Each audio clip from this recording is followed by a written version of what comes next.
é ruim para a economia. Não é pior do que a inflação, mas também é ruim. Porque as empresas começam a fechar, começam a mandar a gente embora. Você fala assim, bom, a gente está fazendo um monte de produto aqui e não tem ninguém para consumir. Vamos começar a mandar alguns funcionários embora, vamos fechar setores. Então a economia também precisa que as pessoas consumam. Mas Então, a inflação, existe uma margem saudável, assim, vamos botar tipo 1% é saudável? O que é uma inflação saudável?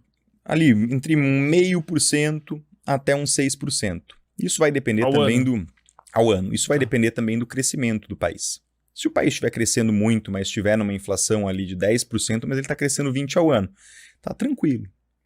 Agora um país que está crescendo 3% com uma inflação de 7, 8%, isso começa a ficar perigoso. Então essas duas mecânicas acabam andando em conjunto. E a gente fala de inflação, talvez quem está em casa não entenda o porquê que isso é tão importante. No final das contas, a inflação é a coisa mais perigosa que tem para o pobre. Por quê?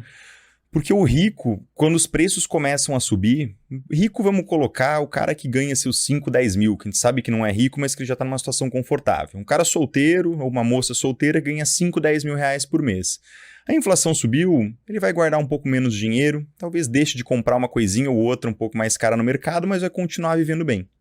Agora, aquela família que tem 4 mil reais por mês, marido, mulher, 2 filhos para criar, essa galera vai trocar o frango que comia por ovo. Ou vai trocar o ovo por nada. Então, é extremamente perigosa a inflação. A gente diz que o imposto real, o pior de todos, é justamente a inflação. Porque ele deteriora todo o poder de compra da população. E quando a gente não consegue comprar nada, a gente começa a passar necessidade. E quem paga essa conta é sempre o mais pobre. Por isso que quando muitas vezes, inclusive teve uma treta entre o nosso presidente do Banco Central e o presidente do nosso país. O Lula queria baixar a Selic na marra. E ao mesmo tempo, o presidente do Banco Central, que é independente, não queria que baixasse. Ele falou assim, olha, vamos segurar mais um pouco nesse patamar, porque a inflação está ficando controlada, se a gente baixar agora pode ser que isso dê um problemão. Isso também é interpretado como uma medida social. Você querer a inflação controlada. Porque se o preço das coisas sobe demais, é uma pancada no orçamento do mais pobre. O cara, e muitas vezes você não deixa de comer com o filho pequeno. O que você faz? Você passa no cartão de crédito, esperando que a situação lá na frente vai se resolver. E aí, às vezes, vira uma bola de neve. Vira uma bola de neve e muitas vezes as pessoas ficam esperando um resgate do Estado, um salvador da pátria, que as coisas vão se resolver por conta própria e não se resolve. Nada na nossa vida se resolve por mágica. E por que tu não pode congelar o preço de tudo? Cara, isso acho que você já sabe, inclusive, porque não é legal contar pra galera, né? Cara, quando você congela o preço de tudo, você basicamente atrapalha completamente o funcionamento do mercado. Então, uma pessoa para te entregar um produto, ela tem um custo. Então, por exemplo, esse podcast que está sendo feito, existe um custo para alugar essa sala, existe um custo das câmeras, um custo de energia elétrica, um custo talvez da gasolina para você se deslocar, para o convidado se deslocar. Essas coisas têm um custo. Vamos supor que fosse congelada ali o quanto você recebe do YouTube. Em um determinado momento para de compensar para você. E você fala assim, bom, uma vez que não compensa mais, vou vender tudo e vou trabalhar com alguma outra coisa. E quando a gente traz para algumas outras situações é muito simples, né? Um cara que produz, um cara do agronegócio. Eles congelaram, por exemplo, o preço da carne bovina na Argentina. Acabaram com o mercado argentino. Lá é muito barato carne bovina ainda e carnes excelentes, assim, uma qualidade absurda, porque a geografia da Argentina barato, colabora no caso, muito. para os outros países, não para eles. Né? Para eles também. Para eles também. Tanto é que eu tenho um amigão argentino, que foi quem me vendeu o último apartamento que eu comprei, que ele falou que lá a carne de porco é muito cara. Então os ricos comem carne de porco. Uma curiosidade ali, né? A carne bovina é baratíssima ali, né? O pessoal começou a querer travar o preço da carne bovina. Uma linha disso aqui é um produto argentino, a gente é famoso por fazer isso bem, todo mundo tem direito de comer. E o que muitas vezes a gente chama de barato, pode não ser barato, né, para algumas pessoas. Então, se a gente fala assim, Rafa, você pagar ali R$10 numa garrafa de Coca-Cola é barato? Talvez para ti seja, depende, talvez para mim mas para uma família que está sustentando 2 filhos, ganhando R$3 mil, R$4 mil por mês, é caro uma Coca-Cola por R$10. A mesma coisa vale para carne. E eles travaram o preço.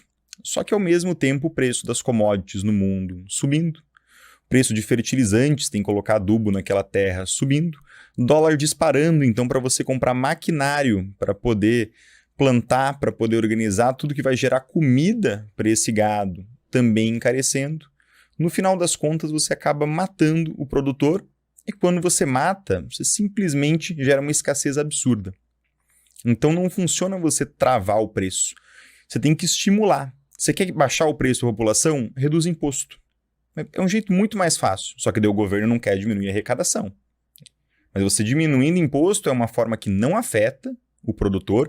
Inclusive, se você reduzir imposto, mais pessoas estiverem consumindo, o cara vai ter que produzir mais, vai contratar mais gente, vai gerar mais emprego. E talvez ele produzindo mais tenha um ganho, inclusive em escala, da quantidade que o Estado arrecada. A gente chama isso da curva de Laffer, né? Que é um ponto ótimo. Como é que é legal explicar essa questão do porquê que imposto de mais é ruim e imposto de menos também pode ser ruim porque o país não tem dinheiro para fazer as políticas públicas que são importantes. Pensa no seguinte, você vai vender cupcake no terminal aqui de Florianópolis. Você está querendo fazer um dinheiro, você é bom na parte da culinária, eu falo assim, não, vou vender cupcakes. Você vai ter um custo ali por cupcake de R$2. Ou qualquer outra coisa, bolo de pote, brownie, podem imaginar o que quiserem. R$2 é o teu custo e você decidiu que vai vender por 5. Tá. No primeiro dia você conseguiu vender ali 100 quantidades. Você ficou ali no terminal praticamente umas 4 horas. Você falou assim, bom, eu não consigo carregar mais do que 100 quantidades, eu acho que esse preço está barato. Vou jogar isso aí para 7. Você jogou para 7, você vendeu só 50 quantidades. Você fala assim, bom, meu lucro tinha sido maior mesmo vendendo por um preço menor no dia anterior. Então, na verdade, o meu ponto ótimo dessa curva é para os R$5. O que eu preciso, na verdade, é chamar mais pessoas para trabalhar ou dar um jeito de carregar mais brownies. Então, isso aconteceu muito no governo Bolsonaro. E é legal colocar aqui que não existe nenhuma questão política atrelada, são só estratégias de cada estilo de governo. Eles optaram por reduzir impostos, que era um negócio que a gente nunca tinha visto antes no Brasil. E acabou aumentando a arrecadação. Não dá para a gente entender se foi pelo efeito da curva de Laffer, aí entra um ponto, eles afirmam que sim, naturalmente, só que também teve um fator da guerra